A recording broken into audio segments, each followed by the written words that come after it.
What's going on, creators? It's your boy Midas, and today I'm going to be doing a review or talking about the 30mm f1.4 Sigma DCDM contemporary lens. Basically, this lens is a prime lens, and as you can see right now, I can't even fit in the frame, man. I'm not saying it's a zoom lens. There's also the 56mm and the 16mm, which comes in the trifecta. So Sigma released 3 low light, fast aperture lenses. They all belong to the same family, basically.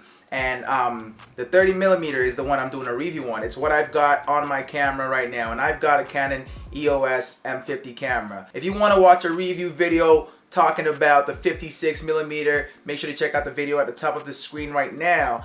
And you know what? Let's get right to this review process, man. Let's do this.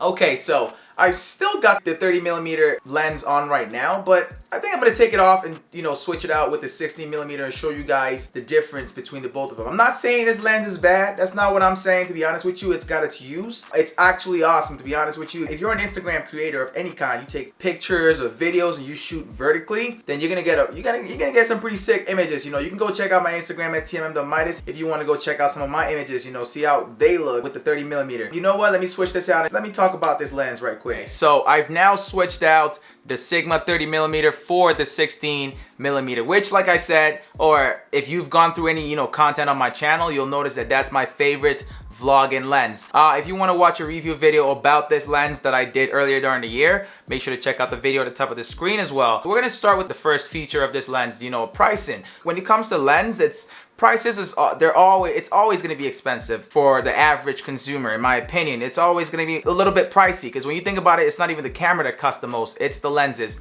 that cost the most. In comparison to the 16mm and the 56mm, the 30mm costed about $399 Canadian dollars, while the 16mm costed $579 Canadian dollars and the 56mm costed $589 Canadian dollars. So I've done review videos on every single one of these pieces. Make sure to check them out through my channel. This piece is the cheapest amongst all 3 in the family that Sigma released for the Canon and the Sony cameras, but it's still not that cheap in comparison to, for example, the Nifty 50, or the Canon 22mm. It's not that much cheaper, but I got it for about $300 at the time. It's going for about $320 now, so it's still a little cheaper, but it's not, the best at some things too. So it's got its own flaws. The next thing I'm going to talk about now is the weight of this thing, the dimensions of this thing. So this thing weighs 264 grams. It's not that heavy, so approximately that, because these things change. Because when you add the hood to it, there's a bunch of things you can add to it that can increase the weight. But the general weight of this thing should be about 264 grams. But in comparison to, let's say, the 16mm, which is the lens that I'm using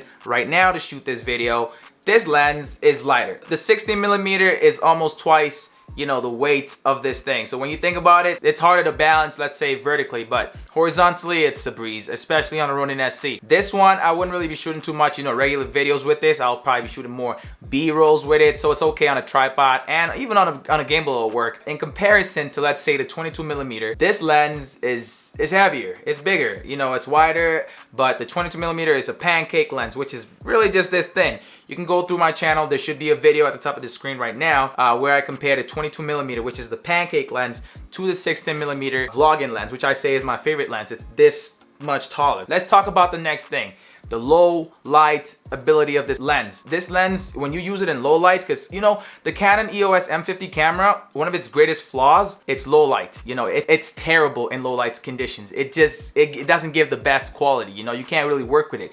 But Sigma saved it. These 3 lenses, I got them all, man. I got all 3 of them in the family, because, like I said, these lenses basically saved the Canon EOS M50. This lens works amazing with that f1.4 stop. The f1.4 aperture basically allows you to capture high quality, image and videos in low light conditions. So you can even be in a dark room, and you wouldn't even, like, not dark per se, but like in a dimly lit room, more like, and still be able to capture pretty good quality image. I try to get as much light as I can because I live in a basement, but this thing is amazing with, the low light conditions. It really saved the Canon EOS M50. That's all I've got to say about the low light, ability of this lens. Let's talk about how good this lens could be for vlogging. If you're considering getting this lens for any kind of vlogging content, don't do it. If that's your primary lens, if that's going to be your #1 lens for shooting, content for, let's say, YouTube, Instagram, whatever it is, it shouldn't be, because it's just gonna be a little too close, you know, unless you're gonna be sitting in front of the camera every time. I don't know if you guys noticed at the start of the video, it was so zoomed in, you couldn't really see anything, you know, happening around. But